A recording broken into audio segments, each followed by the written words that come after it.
우리나라의 좌파들은 똑같은 동아시아 봉건 귀족이면서 생산성의 신장과 국력의 신장에 대해서 커다란 고민, 어떤 방향성이 없는 것 같습니다. 한비자가 가지고 있는 애민정신, 실리의 눈, 이성의 눈, 이런 거 좀 당부하고 싶습니다. 통일된 시대보다는 분열의 시대 때 정말로 어떤 그런 제대로 된 가르침, 밀도 있는 통찰, 그런 게 있지 않았나 싶습니다.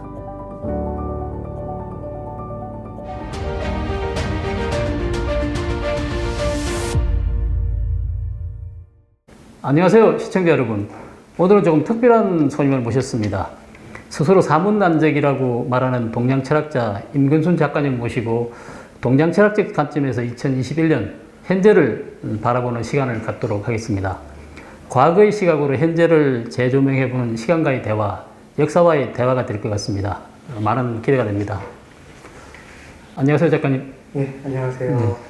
먼저 간단한 자기소개 부탁드리겠습니다. 일단 중국어로 좀 해보겠습니다. 네, 예. 我的名字런젠슨你们叫我런 씨부我叫西民国民东洋哲学最尊敬的学者蓝国荣华东师范大学老师 어떤 내용인가요? 동양 철학을 하고 있고 대중들에게 동양 철학을 가르치고 있고 또 가장 존경하는 어떤 중국의 학자가 있다면 화동사범대학교의 양구경 선생님이 있습니다. 네, 그런 말씀이시군요. 작가님 그 대학에서 행정학을 전공하신 걸로 알고 있는데요. 동양 철학을 공부하게 된 계기와 그동안 주로 어떤 활동을 해오셨는지 간단히 좀 소개 부탁드리겠습니다. 어렸을 때 제가 사실 할아버지가 한학에 밝으셨어요. 행정학을 전공했지만 동양 고전 이런 거에 대해서 좀 친숙했고 잘 알고 그러다 보니까 이렇게 된 것 같습니다. 네. 근데 또 이렇게도 생각을 합니다. 사서가 되었던, 당시 삼백서가 되었던, 서예기가 되었던 이것은 중국이 쓴 고전들이지만 동아시아인들 모두, 한중일 모두의 재산이라고 생각을 합니다. 네. 그동안에 특별히 어떤 활동 같은 거 해오신 거는? 동양 철학에 대해서 굉장히 많은 책을 좀 써왔고, 또 대중들한테 많이 좀 강연을 통해서 대중들과 많이 만났습니다. 그래서 서울에서만 활동을 하는 것이 아니라 언제든 지방에서든 외곽에서 벽지에서도 불러만 주신 다음 특히 저는 지방에서 특히 학생들과 많이 좀 만나면서 좀 동양 철학, 동양 고전에 대한 이야기들 해 나가고 있습니다. 네. 특별히 제자백과에 관심을 갖게 된 계기라도 있었습니까?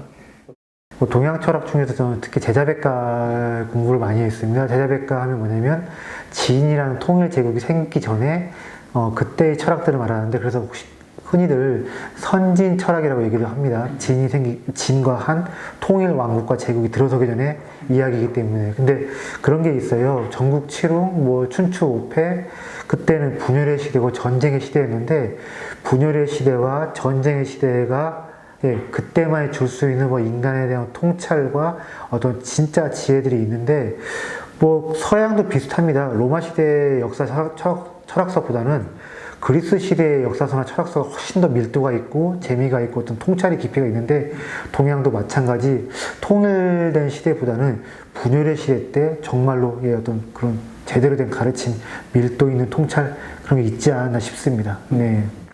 현재 대한민국은 남북으로 분단된 상황에서 이념간, 세대 간, 남녀 간, 계층 간 갈등이 사실 심각합니다. 만약에 지금 제자백과 그 당시에 사상가나 아니면 사상 중에서 현 시대에 좀 이 문제를 해결할 수 있는 사상가라든지 아니면은 사상이 있다고 그러면 어떤 사상이 적합하다고 생각을 하십니까? 전 대한민국은 늘 한비자의 문제의식이 있어야 한다고 봅니다. 자, 얼마 전에 하남성 정주에서 커다란 홍수가 있었습니다. 이 자리를 빌어서 하남성에서 정말 수해를 당하신 중국 국민들에게 또 어떤 위로의 말씀 드리고 싶은데요. 거기가 바로 하남성, 거기가 중원이라고 불리는 곳이 바로 그곳이었어요. 중원은 본래 중국 전체가 아니라 하남성, 그러면 로양, 낙양이 있고, 카이펑이 있고, 조조가 수도가 삼았던 허창이 있었던 곳이 바로 그 중원이라는 곳인데, 그 중원에 낳은 사상가가 누구냐면 바로 한비자입니다. 한비자 생각은 이거였던 거예요. 중원이라는 곳이 사방의 중심이고 문명 일찍이 만들어졌던 땅이고 늘 선망을 받던 땅이다 보니까 남쪽에서 북쪽에서 동쪽에서 서쪽에서 힘들이 맞부딪히는 각축장이었습니다. 그러니까 문명의 땅이 선망의 땅이 늘 고난의 땅으로 변해버린 것인데요. 고난의 땅에서 어떻게 하면 살아남을 수 있을까 고민하다 보니까 법가가 등장한 것이고 그래서 한비자가 등장을 한 것입니다. 그래서 한비자가 이런 말을 했습니다. 국무상강 무상약 영원히 강한 나라도 영원히 약한 나라도 없다. 우리가 늘 냉철하게 현실의 눈으로 사실의 눈으로 진리의 눈으로 현실을 살피고 미래를 도모해가면 우리 작은 한비자의 그 한나라 전국 중에서 가장 작았습니다. 근데 우리 가장 약소국인 한비자의 한나라가 우리도 언젠가는 강대국이 될 수 있을 거야 이런 생각을 한비자가 했던 것이거든요. 그래서 우리가 지금은 뭐 경제적으로 많이 올라와 있고 선진국이 거의 선진국이 말석에 앉아 있는 건 사실이지만 어쨌든 북한, 중국 저는 이렇게 생각합니다. 러시아, 중국, 일본, 미국만이 아니라 북한까지 해서 저는 5대 나라가 우리를 압박하고 있는 걸 좀 보고 있는데 어떻게든 간에 이랬으면 좋겠습니다. 사실이 이념과 믿음을 대체하는 나라 그리고 늘 리스크를 위험을 짊어지는 사람이 존중받는 사회로 갔으면 좋겠는데 앞서 말씀드린 대로 386을 제가 싫어하는 이유가 그게 좀 있어요. 그 사람들은 늘 관념으로 세상을 보고 있고 가장 일선에서 뭔가를 만들고 생산하고 벌어오고 리스크를 걸머지는 사람들을 존중하지를 않아요. 그러니까 이런 것이죠. 한비자가 왔으면 이런 충고를 했을 것 같습니다. 예, 늘 어떻게 해야 한다? 이념, 믿음이 아니라 사실, 냉철한 이성, 그리고 리스크를 짊어지는 사람들한테 가장 후한 대우를 해야 한다. 그렇게 해야만이 한반도, 조선반도, 대한민국 나라는 영원히 부강할 수가 있고 국민들의 자존을 지켜갈 수 있을 것이다. 저는 그래서 한비자의 어떤 냉철한 어떤 실리, 그리고 이성의 눈, 그리고 한비자는 누구보다도 이런 것도 있었습니다. 그 귀족들의 전행에 고통받는 민중들을 사랑하는 사람이기도 했거든요. 그래서 한비자가 가지고 있는 애민정신, 오히려 유교 하단가들보다 한비자가 더 애민정신과 민본주의가 강한데 한비자가 가지고 있는 애민정신, 실리의 눈, 이성의 눈 이런 거 좀 당부하고 싶습니다. 네. 역대 대통령들 중에서 노태우 대통령에 대한 재평가를 주장을 하고 계시는 걸로 알고 있습니다. 그 이유는 무엇입니까? 시계 제로의 상황에서 우리나라를 연구 번영의 길로 이끈 파일럿이다 이렇게 평가할 수가 있겠는데 다른 걸 떠나 이런 것 같아요. 뭐든 다 때가 있어야 되고 조건들이 무르익어야 변해가고 발전하는 것 같은데 그런 거죠. 어떻게 보면 우리가 군부 정권에서 어떤 민간 어떤 정부 그게 바로 넘어갔으면 더욱더 혼란과 어떤 그런 그 혼란 또 그런 과도기 어떤 이런저런 문제들이 많았을 것인데 딱 그 과도기에 정확하게 어떤 노태우 같은 분 대통령 등장을 해서 군사 정권에서 민간 정부로 가는 시기에서 여러 가지 것들을 완충적으로 잘 관리를 해 놓았기 때문에 극단적 갈등도 누그려가면서 새로운 시대로 갈 수 있지 않았나 싶습니다. 그래서 전두환 대통령 다음에 바로 김영삼이나 김대중으로 됐으면 이러저런 혼란, 무질서 등이 많았을 것이고 다시 또 군부가 집권해서 어떻게 보면 아직까지도 정치적으로 안정되지 못한 나라가 되지 않았을까 싶은데 적당히 그때 노태우 같은 사람이 등장해서 나는 지금 분명히 과도기 때 해야 할 일이 있는 사람이고 내가 마지막으로 군인 대통령이어야 한다. 다음에는 민간으로 모든 것이 넘어가는 것이 순리라는 그 역사의 순리와 어떤 과제에 대해서 명확하게 투철하게 인식한 사람이 대통령을 했기 때문에 어떻게 보면 우리가 90년대 이후로 계속 쭉 뻗어나갈 수 있는 단단한 기반 마련되지 않았나 싶습니다. 역대 대통령의 공과 과를 평가하는 것도 역사적으로 상당히 의미가 있을 것 같습니다. 그래서 혹시 고평가된 대통령과 노태우 대통령을 제외한 대통령 중에서 저평가된 대통령이 있다고 그러면은 어느 분이 있을까요? 헌정사에 2명의 노시 대통령이 있었는데 노태우는 저평가, 노무현은 너무 고평가된 게 아닌가 싶고 근데 이렇게 또 이런 얘기 드리고 싶어요. 뭐냐면요.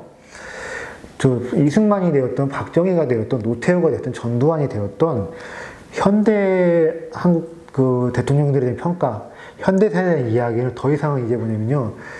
나이 드신 분들이 할 것이 아니라 젊은 세대한테 맡겨둬야 한다. 왜냐면요. 그때 덕을 본 사람도 있고 그때 봉변을 당하거나 개인적 원한이 있을 수 있는 사람도 있는데 덕 본 것도 없고 득 본 것도 없고 원한 입은 것도 없고 아무것도 뭐 당한 것도 없고 득본 것도 없는 거기서 자유로운 세대들이 등장을 한 세대한테 한국 현대 세대의 그 인물에 대한 평가를 맡겨야 하는데 돈줄만 마이크만 움켜쥐고 있는 것이 아니라 어떻게 보면 역사도 보면 너무 기성세대가 젊은 세대들한테 틈을 안 주고 다 지금 장악하고 있는 게 아닌가 싶은데요. 이제 제발 뭐 노태우가 되었던 전두환이 되었던 박정희가 되었던 이승만이 되었던 그분들에 대한 공과에 대한 평가는요. 기성세대가 하는 것이 아니라 미래 세대가 할 수 있게끔 놓아주었으면 좋겠습니다. 네. 그 당시 대통령과 이해관계 없는 사람들이 제대로 된 평가를 했으면 좋겠다 그런 말씀이시네요. 기본 이해관계가 없고 역사라는 것이 적당한 거리가 있어야 어떤 관조도 가능하고 건조한 시각에서 이야기가 가능하지 하는 것이 아닌가 싶습니다. 그 내년 3월 대선을 앞두고 여야 대선 주자들의 윤곽이 조금씩 드러나고 있는데요. 차기 대통령이 갖춰야 할 덕목이라든지 아니면은 대통령이 되고 난 다음에 우선적으로 해결해야 될 과제가 있을 것 같습니다. 어떤 거라고 생각하십니까? 한국 사회가 지금 어떻게 보면 뭐 세대 간 뭐 그런 또 남녀 간 그 갈등이 심하다고 하는데 오히려 갈등으로 드러나야 나게끔 해서 해결해야 될 문제는 안 드러나고 있어요. 왜냐하면 저는 이렇게 생각합니다. 노동시장의 이중성, 중산층들이 누리는 지나친 특권과 부라고 생각하는데 자, 대한민국 10%가 대한민국 부가가치의 45%를 먹고 있습니다. 그러니까 10명 중에 1명이 거의 절반 가까이 먹고 있고 나머지 9명이 나머지 절반 가지고 아웅다웅 해야 됩니다. 더 기가 막힌 건 20%로 확대해버리면 이 사람들이 우리나라 국가 부의 그 부가가치의 70%를 갖고 있는데 7명의 국민들이 나머지 30% 가지고 아웅다웅 해야 됩니다. 그래서 이런 겁니다. 한국 사회가 너무 이중적이에요. 그 해소를 위해서는 연금 개혁 해야 됩니다. 특히 공무원 연금 개혁 해야 됩니다. 그리고 노동시장 개혁을 통해서 정규직들의 지나친 특권을 제한하고 그러면서도 뭐냐면 또 어떤 사회 안전망도 갖춰야 되고요. 노동개혁, 연금개혁, 그리고 너무 방만하고 지나치게 국가의 부를 빨아먹고 있고 특히 공무원들이 누리는 것들은 미래 세대 엄청난 부담이거든요. 그래서 공공개혁, 연금개혁을 해야 되고 대선 주자들도 거기에 문제의식이 있어야 됩니다. 그래서 저는요, 기자들이 압박 면접을 해서 대선 주자들에게 당신은 노동시장 이중성, 연금 문제, 지나치는 공공부문의 팽창과 방만, 부패 문제, 여기에 어떤 대안을 가지고 있는지 한번 압박 면접을 통해서 그런 준비된 대안이 있나 없나 국민들 앞에서 검증을 시켜야 한다고 생각합니다. 이른바 그 386 세대 비판을 많이 하고 계시는데요. 그 민주화 세대로 불리는 이들의 가장 큰 문제점은 뭐라고 생각을 하십니까? 이 사람들이 민주화 세대라고 하는데 제가 봤을 때는 실패한 사회주의자인데 늘 본인들은 성공한 민주주의자로 얘기를 하고 다니더라고요. 그들이 과연 80년대 했던 게 민주화 운동이라고 할 수 있는지 좀 모르겠고요. 저는 또 그들이 하고 있는 것들이 어떻게 보면 정확하게 보면 한국 사회가 자유라든가 뭐라든가 그런 인권, 법치, 공화주의적 가치 이런 세계 보편적인 어떤 가치들이 확대해 나가는 과정이라기보다는 어떻게 보면 과거로 퇴행하는 조선으로 돌아가는 그런 모습들이 많지 않나 싶어가지고 저는 어떻게 보면 386들을 민주화 세력이라보다는 조선화 세력, 과거로 돌아가려는 어떤 수구 퇴행적인 그런 사람들이 아닌가 싶습니다. 네. 작가님께서는 현 집권 세력이 조선시대 4대부와 닮았다고 하시는 점이 있는데 어떤 점에서 닮았다고 보십니까? 베트남이라든가 중국이라든가 북한이라든가 보면 중국의 좌파, 북한의 좌파, 집권 세력들, 베트남 좌파들 보면 본인들이 좌파, 막시즘 어쩌고 얘기를 하지만 사실은 제가 봤을 때 돌아온 그 동아시아 봉건 귀족들이거든요. 그런 맥락에서 우리나라 좌파들도 역시 돌아온 봉건 귀족들이 아닌가 싶습니다. 그래서 능력과 결과를 기준으로 해서 사회적 자원을 배분하는 것이 아니라 동아시아 귀족들처럼 혈통과 어떤 당성, 충성심을 기준으로 해서 사회적 자원을 분배하려는 그런 체제를 지금 만들고 있는 것 같아요. 우리나라의 좌파들은 똑같은 동아시아 봉건 귀족이면서 생산성의 신장과 국력의 신장에 대해서 커다란 고민, 어떤 방향성이 없는 것 같습니다. 그래서 어떻게 보면 더 나쁜 게 아닌가 이런 생각도 하고 있습니다. 그 현 정부의 외교 정책 문제점은 근본적 원인이 어디에 있다고 생각하십니까? 혹시 그 원인의 기원이라고 그럴까요? 어떻게 보십니까? 한참 뭐 저기 80년대 때 반미 운동했던 사람들 있지 않습니까? 뭐 민주화 운동이라기보다 어떻게 보면 반미 운동 뭐 했던 사람들인데 정권 내부에 자주파들, 주사파들이 꽤 있습니다. 혁명 꿈꿔왔고 아직까지도 혁명의 꿈을 남조선 혁명의 꿈을 버렸는지 안 버렸는지 모르겠는데 이 사람들이 있기 때문에 뭐랄까요 친중 친북인 것 같은데 한편으로 또 이런 것도 있어요. 임종석 씨 아들 딸내미가 미국에 있다고 하지요. 그럼 이런 겁니다. 이 사람들이 나이를 먹어가면서 철이 든 것 같지는 않지만 생활 리듬을 변했단 말입니다. 아직까지도 심정적으로는 공산주의 얘기 들으면 눈물 나고 사회주의 들으면 눈물 나고 좋고 친중 친북 뭐랄까요 그 리영희의 팔원인민과의 대화 읽으면서 막 중국이 좋고 이런 것들이 있는데 한편으로는 자본주의의 맛을 너무 많이 봤어요. 생활인이 되었기 때문에 자본주의 맛을 안단 말입니다.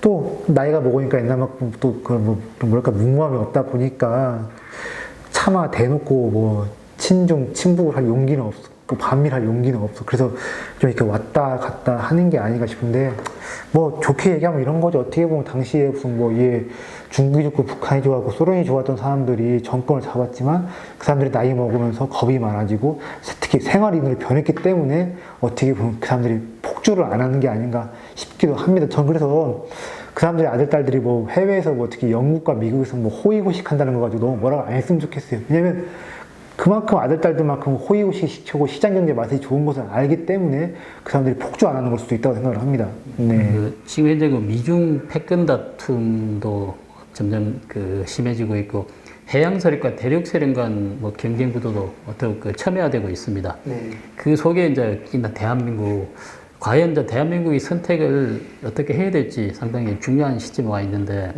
과연 어떤 선택을 해야 된다고 생각을 하십니까? 해양 세력, 한미일, 영국, 인도 그런 것 같습니다. 사실 우리가 지금까지 이렇게 번영을 누렸던 것도 해양 세력의 편승을 했기 때문에 여기까지 온 것인 건데 앞으로도 계속해서 해양 세력과 같이 같은 운명의 배를 타면서 번영을 지속해야 될 것 같고 근데 단순히 해양 세력의 줄을 서자 이것만이 아니라 미국과 영국을 대표되는 자유, 시장 경제, 민주주의, 인권 이런 인류 보편의 가치와 틀을 그 안에서 우리가 늘 함께 하자는 것이고요.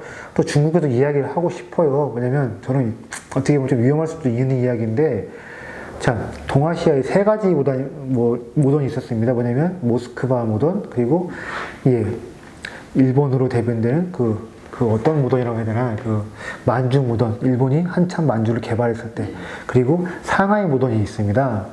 어떻게 보면 만주 무던은 모스크바 무던과 좀 가깝습니다. 국민을 총동원해서 쥐어짜내서 단시일 내에 툭딱툭딱 만드는 거니까. 근데 상하이 무던은 영국 빅토리아 왕조 시대의 어떤 가치, 그때 이념들을 가지고 만든 그거였는데, 당시 1930년대 상하이가 어떤 도시였습니까? 국제적인 도시였고, 자유가 넘치는 도시였고, 어떻게 보면 정말 문명화된, 개화된 도시였지 않습니까? 저는 중국 인민들에게 1930년대 상하이, 상해탄의 번영을 이야기하고 싶은 거예요. 자, 북중국은 정치요, 남중국은 경제요, 그리고 늘 남중국은 북쪽과 다르게 강서성, 포젠성 해서 늘 해외적으로 교육을 많이 했고 어떤 상업과 자유가 넘쳤는데 자, 남중국만이라도 어떻게 보면 그렇습니다. 과거 빅토리아 시대 그 상하이 모던을 떠올려 보고 당신들만이라도 한번 자유, 인권, 국제적인 거, 보편적인 거, 글로벌적인 거 이런 가치 한번 다시 한번 꿈꾸는 게 어떻겠느냐. 사실 홍콩도 대만도 다 비슷한 생각일 거라고 생각을 합니다. 네. 중국 공산당 이야기를 좀 해보겠습니다. 중국 전문가들이 이제 중국이 망한다는 이야기를 오래전부터 하고 있었는데 사실은 중국이 망하고 있지 않습니다. 그래서 작가님 보시기에 중국 공산당 미래는 어떨 거라고 예상을 하십니까? 공산당은 공산당의 대외적인 노선을 보면 상당히 참 그런 게 주변 국가하고 사이좋은 나라가 없어요. 너무 무대포식으로 너무 힘 위주로 가고 있는 것 같은데 이게 어디서 많이 보던 모습 같아요. 왜냐면 1930년대 때, 40년대 때 대도방 공영을 추구하던 일본의 모습을 지금 중국에서 볼 수 있지 않은가 싶은데 아편전쟁 때부터 생긴 서세 동점의 세계 때 만들어졌던 그런 열등감을 좀 대외적으로 너무 강경하게 표출하면서 일방적으로 팽창 노선을 추구하는 게 아닌가 싶고, 이렇게 대동아 공영, 일본의 대동아 공영과 비슷하게 너무 좀 무리하게 팽창을 해나가려고 하고 주변 국가들하고 싸우려고만 한다고 하면 난 좀 굉장히 좀 안 좋은 결말이 기다리지 않을까 생각을 좀 하고 있습니다. 그 책을 지금 한 10권 이상을 내신 걸로 알고 있는데요. 네네. 책을 통해서 독자들에게 뭐 주고자 하는 메시지가 있다고 그러면 간단하게 좀 설명해 보통 뭐 제가 책을 냈을 때 그렇습니다. 동양 철학이 많이 팔리는 분야가 아닙니다만 계속해서 꾸준히 책을 쓰고 있는데 이것은 뭐 이런 겁니다. 예. 어떤 뭔가 장인 정신, 한기를 파는 정신, 끝까지 가보려는 어떤 이런 것들 좀 보여드리고 싶은 것인데, 더군다나 지금 시대가 부동산과 어떤 코인 광풍 때문에 막 사람들이 막 정신이 휘청휘청 거리는데, 이런 시대일수록 좀 새길 보지 않고 한기를 꾸준히 가는, 끝까지 파는 어떤 장인 정신 이런 거 좀 보여드리고 싶고요. 또 말씀드린 대로 제가 주로 쓰는 분야가 제자백가 시대의 책들인데, 이때는 확실히 분열의 시대이기 때문에, 전쟁의 시대이기 때문에 그때만이 가질 수 있는 통찰과 어떤 커다란 사고의 깊이라는 것이 있습니다. 그래서 이렇게 뭐 유럽도 그리스, 뭐 아테네, 스파르타, 무슨 뭐 저기 마케도니아, 그리고 동양 같은 경우는 전국 칠흥, 이렇게 유럽의 그때하고 이렇게 동양의 그런 그 분열의 시대가 그때만이 가지고 있는 어떤 커다란 통찰의 힘은 저는 중국 것만이 아니라 동아시아인들의 것만이 아니라 인류 공통의 자산이 될 수도 있다고 보거든요. 전 그래서 앞으로도 계속해서 뭐 분열의 시대가 뭐 동양에만 있었던 것이 아닙니다. 그리스 시대도 있었고 어떻게 보면 15, 18세기 유럽의 근대도 항상 분열의 시대였습니다. 저는 그래서 계속해서 분열의 시대를 공부할 것이며 분열의 시대가 낳은 또 통찰의 힘 많은 사람들과 공유를 하고 싶고 또 언젠가는 뭐 그게 뭐 곧 이루어질 수도 있을 것 같은데 제 책들이 중국어로 일본어로 번역이 되어서 중국의 일본의 형제들 뭐 그런 그 국민들과 좀 만나보고도 싶습니다. 또 이런 얘기 좀 또 드려보겠습니다. 중국의 제자백가 시대랑 가장 유사한 시대가 언제냐면요. 15, 18세기 그 유럽의 시대입니다. 그러니까 뭐 제오프리 파커라는 어떤 역사학자 이런 말을 했습니다. 두 번의 군사혁명의 시대가 있었는데 제자백가 시대가 있었고 저기 유럽에 15, 18세기가 있었다. 그러니까 이런 겁니다. 전국 칠흥처럼 예, 유럽도 여러 열국들이 경쟁을 치열하게 해나가고 있었고 여러 가지 그때 혁신, 과학에서의 혁신, 군사 기술의 혁신이 있었는데 자, 인간이라는 게 또 비슷비슷합니다. 비슷한 환경과 시대를 살면 비슷한 사고를 하기 마련인데요. 그러다 보니까 15, 18세기에 제자백가 시대와 유사한 생각을 가진 하상가들 유럽에 등장을 했는데 마키아벨리하고 또 애덤 스미스가 그 한비자하고 상당히 비슷합니다. 그리고 영국의 보수주의 하상가 에드먼드 버크가 공자하고 상당히 비슷합니다. 그리고 홉스 같은 경우는 사회계약론을 말하는 홉스 같은 경우는 묵자하고 비슷한데 어쩌면 묵자가 먼저 인류 최초로 사회계약론을 주장한 걸 수도 있지요. 그리고 영국의 그 유명한 지성 있지 않습니까? 누구죠? 데이비드 휴미라고 있습니다. 데이비드 휴미 순자랑 비슷합니다. 그리고 귀차르딘이라는 그 마키아벨리의 친구가 있었는데 그 사람은 노자랑 비슷한데 한 번은 저는 이런 생각을 하고 있습니다. 중국과 홍콩, 대만의 어떤 학자들이랑 같이 15, 18세기 그 유럽의 하상가들과 동양의 제자백가 하상가들을 같이 비교, 연구해보는 작업을 함께 해보고 싶은 어떤 그런 욕망, 어떤 꿈도 있습니다. 네. 그런 것들은 중국에서 먼저 또 선제적으로 뭐 투자를 통해서 해나가는 것도 좋지 않을까 싶습니다. 네. 지금 쓰신 책 중에 특별히 뭐 추천을 해주고 싶은 책이나 네. 특별히 애착이 가는 책이 있다고 하면 어떤 책입니까? 저는 제가 가장 먼저 쓴 철학책이 묵자라는 책인데요.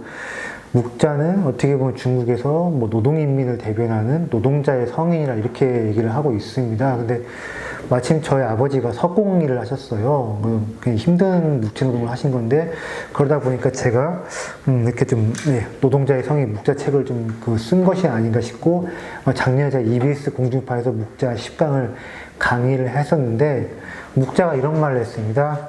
오늘날 천하 백성들이 세 가지 환난을 또 세 가지 고통을 겪고 있다. 세 가지 환난이라고 해서 이른바 삼환이라고 있는데요. 배고픈 자 먹지 못한다. 추운 자 입지 못한다. 그리고 일해서 힘든 자 쉬지 못한다. 그러니까 내가 일을 열심히 했는데 먹지 못하고 제대로 입지 못하고 쉴 수 있는 공간이 없는 것인데 늘 정치를 하는 사람들은 엘리트들은 물어야 될 것 같아요. 내가 사는 나라에 입지 못하고 먹지 못하고 잘 수 있는 쉴 수 있는 공간이 없는 사람이 없는가? 그리고 지금 대한민국의 부동산 문제가 너무 심각하고 젊은이들이 그것 때문에 지금 어떤 커다란 어떤 뭐랄까요? 어떤 고통 내지 어떤 뭐랄까요? 미래에 대한 불안감과 공포, 좌절감을 느끼고 있는데 묵자만 환난 뭐 세 가지 사만 이거 꼭 생각을 해야 될 것 같고 이 얘기는 특히 중국의 공산당들 얘기를 해보고 싶습니다. 지나치게 어떤 것도 빈부격차가 심하고 중국도 부동산 문제가 있는 걸로 알고 있고 서쪽과 동쪽 해안가과 내륙 사이에 어떤 커다란 격차가 심하고 고생하는 농민공들의 문제 그리고 아까 말씀드렸던 하남성 사람들이 그러니까 아직도 좀 가난하게 살고 있는 것으로 알고 있는데 중국에는 과연 이래서 힘든데 먹지 못하고 쉬지 못하고 추운데 입지 못하고 이런 국민들이 없는가? 이것은 좀 묵자가 던진 그런 이야기에 묵자가 던진 질문과 어떤 화두에 중국 공산당이 좀 많이 좀 뼈저리게 반성을 했으면 좋겠습니다. 네. 하실 일이 많으실 것 같습니다. 근데 앞으로 이제 활동 계획을 간단하게 말씀을 해주신다면 어떤 활동을 하고 싶습니까? 저는 늘 제가 늘 벽지 다니면서 많이 강의도 하고 학생들 두루두루 만나고 하고 그랬었는데요. 앞으로도 저는 늘 그럴 생각입니다. 작년에 공중파 방송도 하고 그랬지만 어떤 높은 곳, 빛이 난 곳에서 어떤 활동을 하는 것도 필요하지만 낮은 곳과 주변으로 다니면서 어떤 그런 사람들과 같이 활동을 하고 싶고 내가 가진 것들, 내가 알고 있는 것들 공유하고 싶고요.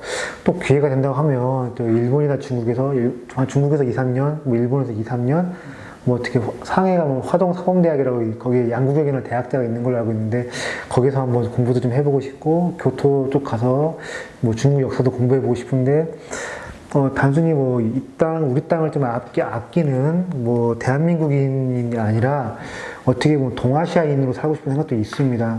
이런 말씀 드려보고 싶어요. 어떻게 보면 일본에 의해서 좀 나쁘게 추진되었지만 과거에 1930년대, 40년대 때는 어떻게 보면요. 그랬던 시기인 것 같아요. 동아시아가 몸살을 앓으면서 하나가 되는 시기였던 것 같습니다. 그래서 저희 외할아버지만 있어도 한문 경정만 아니라 일본어, 중국어. 또 예전에 백선엽 장군만 해도 중국어, 영어, 일본어 다 했다고 알고 있는데 그때는 한중의 언어가 되는 사람들이 많아서 한국의 지식인, 중국의 지식인, 일본의 지식인들 만나서 스스럼없이 이야기하고 교류가 많았던 걸로 알고 있는데 혼자만 잘 싸우면 재미가 없어요. 그래서 대한민국도 계속해서 번영의 길을 가야겠지만 중국, 일본인들, 타이완, 대만 사람들, 홍콩, 그리고 북한 사람들 모든 동아시아인들이 좀 평화롭고 사이좋게 서로 또 좀 교류하고 문화, 학술, 예술 교류하면서 좀 평화의 공동체 이런 공용하는 동아시아가 폭력적인 방식으로 추구되지 말고 평화로운 방식으로 동아시아가 하나 되는 동아시아인으로 살게 되는 그런 어떤 세상을 좀 꿈꾸고 좀 있는데 어떻게든 간에 제가 좀 뭔가 할 일이 좀 있을 것 같고 언젠가는 제가 또 한번 그 장소를 마련해서 중국의 책, 일본의 책들을 모두 취급하는 그런 서점도 한번 내보고 싶습니다. 네, 그래서 중국이 이런 책이 핫하다, 일본에 이런 책이 유명하다 하면 거기에서 중국 책들을 유통하고 일본 책들을 유통하고 또 누구라도 모셔와서 중국 사상, 일본 사상, 중국의 대중문화, 일본의 대중문화, 한중일의 모든 그런 것들이 강의가 열리는 그런 문화의 장소, 만남의 장소 만들어 보고 싶습니다. 꼭 이루어지시기를 바랍니다. 마지막으로 이 말은 꼭 하고 싶다라고 생각하시는 있다면은 말씀을 좀 해주십시오. 순자라는 사람이 군거화일지도를 이야기했습니다. 여럿이 같이 모여서 조화롭게 하나가 되어 사는 도를 순자가 이야기를 했었는데 군거화일지도 대내적으로도 군거화일지도를 만들어야겠지만 대외적으로도 우리가 군거화일지도를 추구를 해야 됩니다. 그래서 중국 공산당에게 사실 제가 지금 비판적인 얘기도 많이 했지만 중국 자체가 싫다 아니면 중국 인민들이 싫다 이런 건 하나도 아닙니다. 저는 무엇보다도 어떻게 보면 중국인들보다도 더 어렸을 때부터 사서 다 외웠었고 뭐 서유기, 수오지, 당시산맥수, 두부, 류종은 시를 외우면서 큰 사람인데 누구보다 더 중국 그 고전세계를 사랑하는 사람인데 어디까지나 중국이 좀 더 나은 길로 가기 위해서 쓴소리 많이 한 거거든요. 그래서 중국 공산당 정부가 군거화일지도 순자가 말한 것입니다. 순자라는 대학자가 말한 것인데 어떻게 중국 안에서 군거화일지도를 읽을 것이고 대외적으로도 군거화일지도의 길을 갈 것인지 고민 좀 많이 해왔으면 좋겠습니다. 군거화일지도 사실 뭐 철학하면은 일반적으로 어렵다는 선입관을 많이 갖고 있습니다. 근데 오늘 작가님 말씀 듣다 보니까 철학도 상당히 재미있는 학문인 것 같고요. 시간 가는 줄 모르고 뭐 집중해서 잘 들었던 것 같습니다. 일단 바쁘신 가운데 장시간 시간 내주셔서 일단 감사합니다. 감사합니다. 감사합니다.